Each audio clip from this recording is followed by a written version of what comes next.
ஸ்டாலின் அவர்களே, இன்றை நினைவு கொள்ளுங்கள், நாங்கள் ஆட்சி அதிகாரம் ஆசைப்பட்டிருந்தால் பாரதிய ஜனதாவோடு கூட்டணியிலே தொடர்ந்து இருப்போம். உங்களை போல் அல்ல. எங்களுடைய கட்சியை உடைக்க எவ்வளவு சதி திட்டம் தீட்டினீர்கள். அன்றைக்கு எட்டப்பர்கள் இருந்தார்கள், இன்றைக்கு சில எட்டப்பர்கள் இருந்தார்கள், இன்றைக்கு காணாமல் போய்விட்டார்கள்.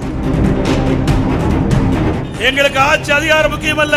ஓட்டு போட்ட மக்கள், தமிழ்நாடு மக்கள் என்ன நினைக்கின்றார்களோ அதை செய்து காட்டுவதுதான் எங்களுடைய முதல் வேலை.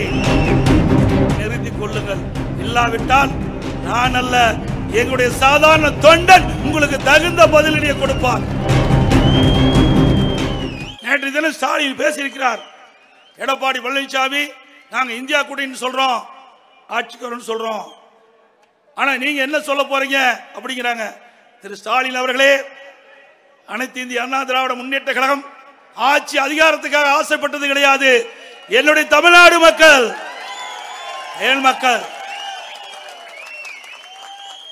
அவருடைய கோரிக்கை தமிழ்நாட்டு மக்களுடைய உரிமைகளை காக்க வேண்டும்.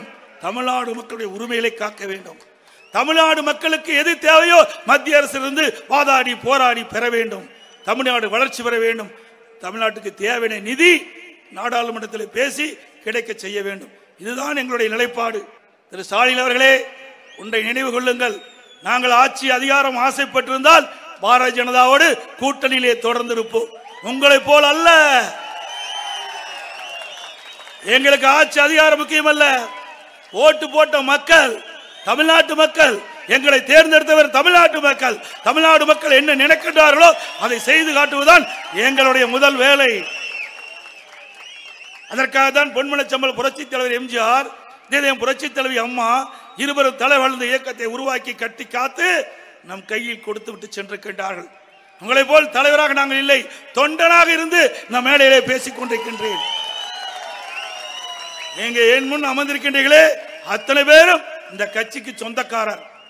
இந்த கட்சியுடைய பொதுச் செயலாளர் உங்களை அத்தனை பேரும் பார்க்கின்றேன். ஸ்டாலின் அவர்களே, எங்களுடைய கட்சியை உடைக்க எவ்வளவு சதி திட்டம் தீட்டினீர்கள். கட்சியை முடக்க எவ்வளவு சதி திட்டம் தீட்டினீர்கள்.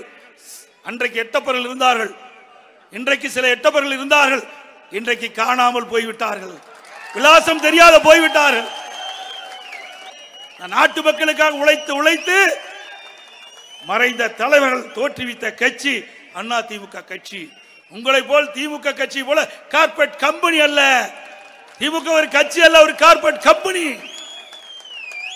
அந்த கம்பெனிக்கு யார் வேணாலும் முதலாளி ஆகலாம். அண்ணா திமுக அப்படி அல்ல. இது ஒரு ஜனநாயக கட்சி. இங்கே உழைக்கின்றவர்களுக்கு, தலைமைக்கு விசுவாசமா இருக்கின்றவர்களுக்கு வீட்டு கதவை தட்டி பதவி கொடுக்கின்ற ஒரே கட்சி இந்தியாவில், தமிழ்நாட்டில் அண்ணா திமுக. அதே அப்படிப்பட்ட கட்சியை பார்த்து நீங்கள் வேண்டுமென்றே திட்டமிட்டு அவதூறாக பேசுவது, ஏளனமாக பேசுவது, இதை நிறுத்திக் கொள்ளுங்கள். இல்லாவிட்டால் நான் அல்ல, எங்களுடைய சாதாரண தொண்டன் உங்களுக்கு தகுந்த பதிலடியை கொடுப்பார்.